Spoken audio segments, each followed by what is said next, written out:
성가대가 너무 찬양을 아름답고 또 우리 마음을 울려주셔서 감사드립니다.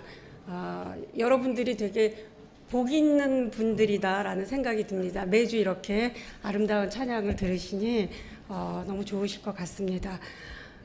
제가 오늘 여러분들하고 같이 나눌 말씀은 야곱에 대한 이야기입니다.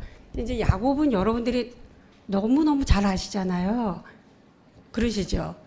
그래서 이미 아까 본문을 읽을 때부터 또 야곱 이야기구나 뭐 이렇게 아마 한숨을 쉬셨을 거예요. 그래서 사실은 교회에서 설교하는 것이 어려워요. 왜냐하면 제가 세상에서 제일 재미없는 이야기가 뭘까, 그 얘기 아마 여러분 들어보셨을 텐데 세상에서 제일 재미없는 이야기가 뭔지 아시죠? 예? 군대 얘기는 진짜 재미없다기보다는 끔찍한 얘기예요. 제일 재미없는 얘기는 아는 사람의 아는 얘기예요. 그렇잖아요. 너무 뻔한 얘기를 내가 왜 저거를 시간 내서 들어야 되나. 그리고 또 재미없는 얘기는 뭐겠어요? 또 재미없는 얘기는 모르는 사람의 모르는 얘기입니다. 그렇죠. 아무 상관도 없는 얘기를 내가 또 왜 저거 들어야 되나. 그러니까 제일 재미있는 얘기는 아는 사람의 모르는 얘기예요. 너무 재밌잖아요. 내가 이 사람을 이렇게 알았었는데 그런 점이 있었어? 그런 일이 있었어? 그렇습니다. 그러니까 제가 오늘 여러분들이 너무 잘 아는 야곱에 대한 이야기를 하면서 이 야곱에 대한 이야기가 아는 사람의 모르는 이야기가 됐으면 좋겠다. 그렇게 말씀을 나누면 좋을 것 같다라는 생각으로 준비는 했습니다. 근데 여러분들이 여전히 아는 얘기야 그러실지도 모르지만 이 기회에 우리가 야곱을 한번 생각해 보면 좋겠다고 생각을 한 것은, 지금 여러분들이 사순절 우리가 지나고 있잖아요. 오늘 보신 것처럼 사순절 셋째 주일인데, 사순절을 지나면서 고난이라는 것을 우리가 생각하게 됩니다. 우리가 도대체 어떤 고난을 어떻게 겪어야 되는 건가, 우리에게 다가오는 고난의 의미는 무엇인가, 이제 이런 것들을 생각해 보려고 하는데, 이제 거기에 제가 생각하기에는 야곱의 이야기가 좀 맞아 떨어진다, 이런 생각이 들었습니다. 야곱은 여러분들이 잘 아시다시피 야곱의 이야기에서 여러분들이 잘 기억하시는 것은 뭐가 있습니까? 야곱이 잠깨어. 네? 야곱이 잠깨어 일어나는. 그렇죠. 야곱이 잠을 자다가 깨어서 일어나서 하나님의 사자를 만난 이야기 잘 아시잖아요. 근데 이 사람이 갑자기 잠을 자다가 깬 게 아니라 하란으로 도망을 가다가 그런 일을 겪은 거잖아요. 그러면은 그 도망을 가도록 일어났던 일들이 있잖아요. 야곱에게서 여러분들이 늘 듣는 일, 그게 형 에서의 장자권을 빼앗고 형 에서의 축복권을 빼앗고, 이래서 이제 가다가 잠도 자고 꿈도 꾸고 뭐 이런 일들을 경험을 합니다. 그러니까 야곱의 이야기에서 가장 그 이야기를 끌어가는 실마리는 에서의 것들을 탐하는 이야기에서부터 시작되는 거예요. 그래서 야곱의 모든 이야기가 그로부터 다양하게 펼쳐집니다. 그래서 야곱의 장자권과 축복권을 그렇게 애달파하면서 빼졌던 야곱을 보면서 도대체 야곱은 뭐가 그렇게 그런 것들을 갖고 싶었을까? 에서의 장자권과 축복권이 야곱에게 왜 그렇게 필요했을까? 그런 질문을 하게 됩니다. 그렇잖아요. 왜 그렇게 그게 좋아 보였을까? 그 마음의 그 밑바닥에는 뭐가 있었을까? 제가 생각하기에는 야곱은 뭐가 되고 싶었던 사람이냐면 에서가 되고 싶었던 사람이에요. 그렇잖아요. 야곱은 에서와 비교해서 자기 삶을 보니까 자기 삶이 진짜 별 볼 일 없어요. 가부장적인 사회 속에서 둘째 아들로 산다는 것은 아무 의미도 없어요. 그러니까 에서가 가지고 있는 그 모든 것들을 갖고 싶었던 거고, 그 모든 것들을 가져서 결국은 뭐가 되고 싶었냐면은 에서가 되고 싶었던 거예요. 근데 저는 이런 욕망이 야곱에게만 아니라 우리 모두에게도 있다고 생각을 합니다. 그렇잖아요. 우리는 나 아닌 어떤 것들을 그렇게 갈구를 해요. 그래서 어떤 방식으로라든지 그걸 갖고 싶어 합니다. 그래서 보통 이런 말들을 합니다. 행복은 어디에 있느냐? 행복은 어디 있어요? 행복은 다른 사람의 마음 속에 있어요. 내 마음 속에 있지 않아요. 왜냐하면 다른 사람이 날 보고 행복하다고 여겨줄 조건이 돼야지 내가 행복하지. 그러니까 다른 사람의 기준에 다른 사람의 마음에 있는 거지 내 마음 속에 행복이 없어요. 그러니까 내 마음 속에 행복이 없다라고 하는 것은 내가 그 다른 사람이 가지고 있는 어떤 것처럼 되고 싶어 한다는 거예요. 늘 인간은 애서가 되고 싶어 합니다. 애서가 되고 싶어 하는 것 때문에 속이고 빼앗고. 그래서 보면은 야곱의 이름이 이와 아주 찰떡같이 붙어 있잖아요. 야곱의 이름에는 어떤 의미가 있냐면은 발 뒤꿈치를 잡고 나온 사람이잖아요. 그러니까 발 뒤꿈치를 잡고 나온 사람이라는 것이 사실은 우리의 의미로는 뭐냐면 다른 사람의 발목을 잡는 사람이에요. 다른 사람의 발목을 잡는 사람이라는 것은 뭐예요? 다른 사람이 앞으로 나아가지 못하게 하는 거죠. 끌어내리는. 그래서 이것을 과잉하는 사람이라고, 넘치게 하는 사람이라고 합니다. 자기의 욕심이 넘쳐서 다른 사람이 앞길을 막으려고 하는 사람. 이것이 야곱의 이름이고 그 이름대로 그는 형의 것을 빼앗거나 속이거나 어떤 방법을 통해서라도 그것을 자기가 가졌어요. 그러나 이것을 가진 것으로부터 야곱의 모든 사실은 어려움이 시작됩니다. 이제는 그것을 다 빼앗았기 때문에 가졌지만 행복하지 않아요. 그리고 안전하지도 않아요. 그래서 자기 어머니가 시키는 대로 삼촌집으로 가야 하고 삼촌집으로 가는 그 도망의 그 어려움의 그 길목에서 잠을 자다가 그 하나님의 사자를 만나게 됩니다. 그래서 하나님의 사자를 만나고 그것에서 하나님의 축복을 받아요. 그래서 이제 그곳을 베델이라고 이름을 붙입니다. 근데 저는 여기서부터가 마음에 그렇게 들지가 않아요. 왜냐하면 하나님의 축복이 왜 도대체 이런 사람에게 내리는가? 좀 그렇잖아요. 우리가 베델 이야기는 많이 듣는데 하나님이 야곱을 이렇게 돌보셨다. 그래서 그 돌베개를 베고 그렇게 어려움을 겪을 때 하나님의 은혜가 내린다. 그러지만 저는 야곱이 지금 형을 소위 말해서 등치고 도망가는 이 고난의 순간에 차라리 하나님이 너 지금 뭐 하는 짓이냐라고 야단을 좀 쳐줬으면 좋을 것 같은데 하나님이 여기서 너 자식이 많아질 거야. 내가 너와 늘 함께 할 거야. 그리고 너가 다시 이곳으로 올 거야와 같은 축복을 내려준단 말이에요. 그래서 저는 좀 약간 좀 이렇게 삐뚤어진 사람이었기 때문에 이런 축복이 싫어요. 왜 이런 사람에게 축복이 내리나. 근데 제가 이 본문을 생각하다가 그런 생각이 들었습니다. 축복이라는 것은 하나님의 은혜인데 하나님의 은혜가 내가 잘한 대가로 오는 건 아니다. 그렇잖아요. 은혜라는 것은 예기치 않은 때에 그냥 하나님의 선물로 주어지는 거예요. 내가 이만큼 했기 때문에 하나님이 이만큼 주는 거는 은혜가 아닙니다. 그거는 주고받는 거잖아요. 그건 보상이잖아요. 은혜는 보상과는 달라요.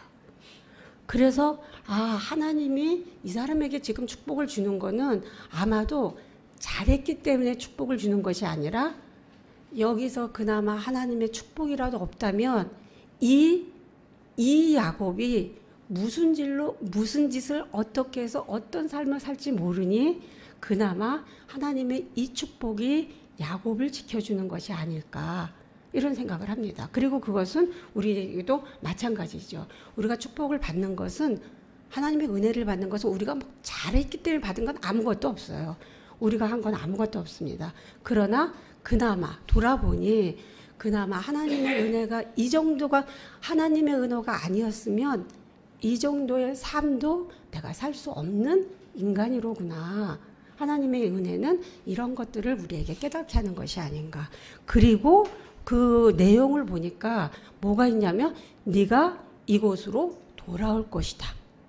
그러면 하나님은 뭐예요? 축복을 내려주시면서 그가 야곱이 다시 이곳으로 돌아올 때까지 기다려주는 거죠. 그러니까 하나님의 축복은 하나님의 은혜는 기다려주시는구나. 다시 돌아올 때까지. 그래서 다시 돌아오다 라는 이게 저한테는 이 본문을 읽으면서 이중적인 의미가 있다. 하나는 고향으로 다시 돌아오는 거고, 하나는 원래 야곱이 있어야 되는 그 자리로 다시 돌아오는 거. 하나님이 이때까지 기다려 주시는구나. 우리가 무언가 잘못하고 우리가 무언가 곁길로 갔을 때 하나님은 기다려 주세요. 언제까지? 네가 있어야 될 그곳으로 올 때까지. 그래서 베델 사건을 이런 관점에서 읽으면 이때서부터 이제 우리는 어디에 관심을 가지고 읽게 되냐면 야곱이 어떻게 돌아오나, 진짜 잘 돌아오나, 그걸 보고 기다리게 되잖아요. 그러면 근데 사실은 그 야곱이 돌아올 때까지의 기간이 한 20년이 걸렸어요. 맨 처음에 리브가가 야곱을 보낼 때는 야, 너 몇 날만 있다 와. 몇 날 있으면은 이게 다 해결될 거야.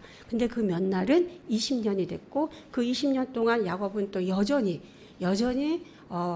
삼촌의 것을 빼앗기도 하고 속이기도 하고 또 자기가 속임을 당하기도 하고 하면서 20년의 세월이 지났고, 20년의 세월이 지나서 아내도 많이 생기고 자식도 많이 생기고 부도 많이 생기고, 이제 그걸 가지고 오는 거예요. 오늘 본문은 그 속에 있는 본문입니다. 다시 그의 고향으로 오는. 근데 그의 고향으로 오는 그 길이 야곱이 마음이 편할 리가 없었어요. 20년이 지났지만 자기가 에서에게 했던 일은 너무너무 생생합니다. 에서가 가졌던 모든 것들을 빼앗고, 즉 에서의 삶을 망가뜨리고, 그리고 자기의 20년이 지나서 자기가 얻은 부를 가지고 다시 에서를 만나러 와야 되니 그의 불안감은 좀 극도로 이제 높아지는 거죠. 그래서 야복강을 건너면 이제 에서를 만나게 되는데, 야복강을 건너기 전에 사람들을 풀어요. 그래서 야곱이 온다 그런 이야기를 듣게 합니다. 근데 그 보낸 사람이 돌아와서 하는 소리가 당신이 온다는 소리를 듣고 에서가 400명의 사람을 데리고 옵니다. 근데 사실은 400명 나중에 보면은 에서는 이미 야곱하고 싸울 마음이 있었던 사람이 아니에요. 근데 그걸 알지 못하는 야곱의 입장에서는 400명의 사람이 데리고 온다? 이거는 나를 죽이려고 오는구나. 그러니까 야곱은 진짜 초조해질 수밖에 없는 거죠. 그래서 야곱이 한 것은 기도입니다. 그러니까 기도하면서 하나님이 나 살려준다고 그랬으니까 나 좀 살려주십시오 라고 이제 간절히 기도하고, 간절히 기도한 다음에 야곱이 뭘 해요? 간절히 기도한 다음에 야곱이 자기가 건너는 것이 아니라 자기 식구들을 다 먼저 보내요. 그래서 우리가 끝까지 야곱이 진짜 좀 야비하지 않나? 이런, 지금 자기도 무서워 죽겠는 거잖아요. 근데 자기 식구들을 다 보내고, 그리고 이제 야복강가에 자기 혼자 있습니다. 자기 혼자 남아있는 그 밤에 이제 야곱이 하나님의 사람을 만나요. 하나님의 사람을 만나서 막 씨름을 하는데 이 사람이 힘이 굉장히 세요. 근데 나중에 야곱이 뭐라고 이야기를 하냐 하면은, 내가 하나님을 만났는데도 살 수 있었으니 너무 다행이다라고 고백하는 걸 봐서 이 누군지 모르는 사람과 씨름을 했는데 이 사람이 하나님의 사람이었고 하나님이었다는 것을 우리는 알게 됩니다. 근데 이 사람이 싸우다가 이 사람이 그 넓적다리뼈, 예전에는 환도뼈라고 이제 번역되었던 건데 골반에서부터 넓적다리까지 이어져 있는 뼈예요. 그 뼈가 우리가 이제 두 다리로 지탱할 수 있도록 해주는 뼈거든요. 씨름을 하다가 환도뼈를 조금 치니까 이게 엇나가가지고 결국은 다리를 쩔뚝거리게 되죠. 그런데 그런 상황에서도 끝까지 놓지 않고 야곱이 씨름을 하는 거예요. 야곱이 씨름을 하다가 동이 트니까 이제 이 사람이 가려고 하니까 야곱이 끝까지, 야곱이 제일 집착했던 게 뭐냐면 축복권이잖아요. 나 축복해줘라. 그럼 못 간다. 그랬더니 그때 이 사람이 이제 묻습니다. 내 이름이 무엇이냐? 오늘 본문이에요. 근데 저는 여러분 지금까지 이야기를 듣다 보니까 내 이름이 무엇이냐? 라고 하는 이 질문이 어떠세요? 질문이 어떠세요? 예? 뭐예요? 나쁜 질문은 아니에요. 나쁜 질문은 아닌데 제가 봤을 때는 되게 웃긴 질문이에요. 그렇잖아요. 아니 밤새도록 씨름을 하고 남의 환도뼈까지 부러뜨려서 다리를 못 쓰게 만들고 이제 와서 네 이름이 뭐냐? 내가 다른 사람 부러뜨려야 되는데 야곱을 잘못 부러뜨렸나? 뭐 이런 거 같잖아요. 그러니까 여기 네 이름이 무엇이냐는 너무 제가 봤을 때 생뚱맞는 질문이에요. 근데 이제 여러분들이 성경을 읽으실 때 이렇게 뭔가 좀 약간 생뚱맞은 일들이 벌어진다 그러면 그건 굉장히 중요한 일이 지금 일어나려고 하는 거다라고 생각하시면 좋습니다. 그러니까 밤새도록 싸우고 부러뜨리고 그리고 내 이름이 묻느냐 내 이름이 무엇이냐라고 하는 것은 굉장히 중요한 질문이에요. 말씀하신 대로 좋은 질문입니다. 왜냐하면 히브리인들 유대인들에게 이름이라는 건 존재를 나타내는 거예요. 그래서 아까 말씀드린 처럼 야곱과 에서의 이야기가 맨 처음에 시작될 때 야곱의 이름을 이야기하면서 이 이름이 무엇이다 라고 설명을 해주는 거예요. 발 뒤꿈치를 잡는 자다. 그리고 이 삶의 모습을 보면 이 사람은 진짜 남의 발 뒤꿈치를 잡으면서 남의 발목을 잡으면서 그렇게 속이면서 빼앗으면서 남이 앞에 못 나가도록 하면서 자기가 가지고 있는 에서의 꿈을 키우면서 산 거예요. 어떻게 살았냐면 자기 이름처럼 산 겁니다. 그래서 그 에서가 야곱한테 당하고 나서 너무 분에 가득 차서 뭐라고 하냐면은 걔는 진짜 자기가 하는 일이 자기 이름하고 똑같이 하잖아요. 이제 이삭한테 그렇게 울분을 토하는 거예요. 응? 내 장자권 뺏었죠. 내 축복권 뺏었죠. 걔는 진짜 이름대로 하는 애예요. 야곱은 그의 이름대로 살았던 사람입니다. 근데 그의 이름대로 살았던 사람한테 이제 너 내 이름이 무엇이냐 라고 묻는 것은 이런 의미예요. 너 지금까지 도대체 어떻게 살았느냐? 뭐 하고 살았느냐? 너는 도대체 어떤 존재냐? 이제 야복강을 건너서 에서를 만난 그 즈음에 야곱은 그런 질문에 맞닥뜨리는 거예요. 나는 누구인가? 나는 도대체 지금까지 어떻게 살아왔는가? 근데 그런 질문에 대해서 야곱이 뭐라고 대답을 합니까?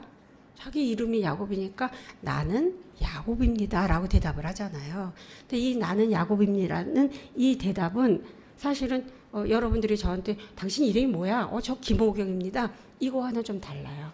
그러니까 야곱입니다 라고 하는 것은 이게 그 사람한테 있을 이유가 없어요. 내가 나로서 산다면 행복은 늘 내 안에 있는 거죠. 내가 행복하면 되지. 저 사람이 보기에 내가 저 사람이 행복하지 않을 것 같다. 저 사람은 이게 없어서 불쌍하고 저게 없어서 안 됐고 이런 것들은 다 소용없는 일들입니다. 나는 언제나 당당할 수 있어요. 그 내가 당당하다. 하나님 앞에서 당당하다는 건 뭐예요? 하나님 앞에서 당당하다는 것은 내가 하나님이 나에게 주신 것으로 만족한다라는 의미입니다. 그래서 하나님과 사람 앞에서 겨루 이겼다라는 것은 이 사람이 굉장한 승리를 했다 이런 것이 아니라 하나님 아니면 살 수 없다라는 고백이에요. 하나님만 의지하겠다라고 하는 고백입니다. 나의 모든 것이 하나님으로부터 왔고 나는 그 하나님으로부터 온 것으로 나의 삶을 사는 것에 이제 만족하겠다라고 하는 의미입니다. 이스라엘이란 그거예요. 이스라엘은 야곱에게 주어진 이 이스라엘은 후에 이스라엘 전체를 나타내는 이 이름이 됐습니다. 이스라엘은 하나님이 주신 것으로 사는 백성이에요. 나라도 없고 뭣도 없고 얼마나 많은 고생을 했지만 그럼에도 불구하고 이스라엘은 절대 바벨론이 되고 싶어 하지 않았어요. 페르시아가 되고 싶어 하지 않았어요. 나라 없이 그렇게 수많은 고생을 당할지라도 하나님의 백성으로 살고자 했던 게 이스라엘이라면 그 이스라엘의 제일 처음에 야곱의 이야기는 바로 여기서 시작을 합니다. 나는 누구인가? 나는 어떻게 살아야 될 것인가? 나는 하나님이 주신 것으로 살아야 될 것이구나. 제가 이 순환절에 이런 이 사순절에 이 야곱의 이야기를 같이 나누고자 하는 것은 이 때문입니다. 우리는 사순절 그러면 고난을 겪어야지 뭘 안 해야지 막 이런 약간 금욕적이고 막 이런 것들을 많이 생각하는데 사순절은 예수님의 순환을 생각하는 기간이잖아요. 예수님의 순환은 뭐 때문에 왔냐면 예수님이 하나님의 아들이기 때문에 예수님이 우리를 위해서 그의 생명을 내주는 것으로부터 오는 거예요. 그렇잖아요. 그러니까 우리의 고난은 지금 생각해야 될 우리의 고난은 내가 무엇으로 살 것인가에 대한 것과 연결되어 있습니다. 내가 에서로 살기 위해서 했던 모든 이상한 것들 그리고 그로부터 있었던 고난들 그런 것들은 사실 사순절의 고난과 상관없어요. 사순절의 고난은 이제 내가 이스라엘로 살려고 하는데 내가 하나님의 자녀로 살려고 하는데 하나님의 자녀로 사는 일은 쉽지 않습니다. 그렇잖아요. 세상은 하나님의 자녀로 살지 말라고 자꾸 얘기를 하고 있기 때문에 서로 다른 가치를 얘기하고 있기 때문에 하나님의 자녀로 사는 건 쉽지 않아요. 하나님의 자녀로 사는 이 일 때문에 우리는 수많은 고난을 견뎌내야 돼요. 사순절에는 그래서 저는 내가 누구인가, 내가 무엇으로 살 것인가를 좀 생각했으면 좋겠다는 생각을 합니다. 왜냐하면 자 야곱이 이스라엘이 됐잖아요. 그리고 약복강을 건너서 그리고 이 분이엘에서 새아침을 맞고 에서와 화해를 합니다. 근데 이스라엘이 된 이 야곱은 그 다음서부터 하나님이 축복하셔서 이스라엘이 됐어 꽃길이야가 아니에요. 끊임없는 고난을 당해요. 딸이 성폭행을 당하기도 하고 그가 사랑하는 아들을 잃기도 하고 사랑하는 부인을 잃기도 하고 수많은 일들을 당합니다. 그걸 꿋꿋이 견뎌오는 거예요. 그래서 나중에 바로를 만났을 때 바로가 물어보잖아요. 당신 나이가 몇 살이냐? 그러니까 130입니다 하면서 거기에 덧붙여서 무슨 이야기를 하냐면 내가 참 험악한 세월을 지냈습니다 라고 얘기를 해요. 험악한 세월. 이거를 풀어보면 뭐냐면 보잘것없고 악한 세월을. 그러니까 이스라엘로 쭉 지내오면서 이스라엘 이기 위해서 수많은 고난을 겪어오면서 이제 야곱이 하는 마지막 고백은 그런 겁니다. 내가 지나온 세월을 보니까 나는 진짜 보잘것없는 사람이었구나. 왜 보잘것이 없어요? 내가 이스라엘로 살려고 하니까 살 수가 없는 거예요. 이때 뭐가 필요하냐면 하나님의 은혜가 필요한 거잖아요. 그리고 내가 이스라엘로 살려고 하니까 내가 진짜 악해요. 인간이 악하잖아요. 그러니까 악해. 그러니까 맨 마지막에 야곱의 고백은 내가 진짜 별 볼 일 없는 사람이었습니다. 별 볼 일 없는 사람이었는데 그나마 하나님의 은혜 가운데서 내가 이스라엘로 살려고 수많은 고난을 겪었습니다. 여기서 끝나는데 이사야에 보면 이 야곱에 대한 이야기가 나와요. 이스라엘이 막 고난을 당하고 이제 막 위기에 처했을 때 이 이사야가 부릅니다. 그러니까 이사야서에서 하나님이 이스라엘을 부르면서 위로하는 장면이에요. 야곱아, 그리고 이스라엘아, 그리고 야곱아, 그리고 여수루나 이렇게 불러요. 야곱의 이름은 야곱에서 이스라엘에서 여수룬으로 나옵니다. 여수룬은 의로운 사람을 나타내는 의미예요. 그래서 굉장히 영광스러운 그런 이제 이름입니다. 곧다라는 말에서 나온 거예요. 이스라엘이라고 야곱에서 이스라엘에서 여수룬으로 성경은 야곱의 이야기를 마칩니다. 근데 너무 아이러니컬하잖아요. 어디서부터 시작했냐면 남의 뒤꿈치를 잡았던 그러나 고난을 이기면서 이스라엘이고자 했던 그의 수많은 인생의 결론은 성경에서 고든 사람, 의로운 사람이라는 이름을 남겨줬어요. 그게 뭐냐? 이스라엘로 살려고 에서처럼 살려고 겪었던 고난이 아니라 이스라엘로 살려고 겪었던 그 고난을 잘 견뎠을 때 그때 비로소 여수룬이라고 하는 이름을 얻을 수 있습니다. 저는 요즘 아까 기도도 해주셨지만 우리가 얼마나 험한 세상 속에 살고 있습니까? 근데 저는 이 세상이 어디서 왔냐? 이런 혼란이 에서가 되고 싶은 욕망 때문에 온 거예요. 다 에서가 되고 싶어 하잖아요. 자기 것이 아닌 것을 가지고. 이런 혼란 속에서 우리가 할 수 있는 일은 단 한 가지예요. 나는 내가 무엇으로 누구로 살아야 될 것인가를 결단하는 일이죠. 그리고 그 일 때문에 오는 고난은 내가 무슨 안에 있어도 견디겠다. 예수님이 견디셨던 것처럼 견디겠다.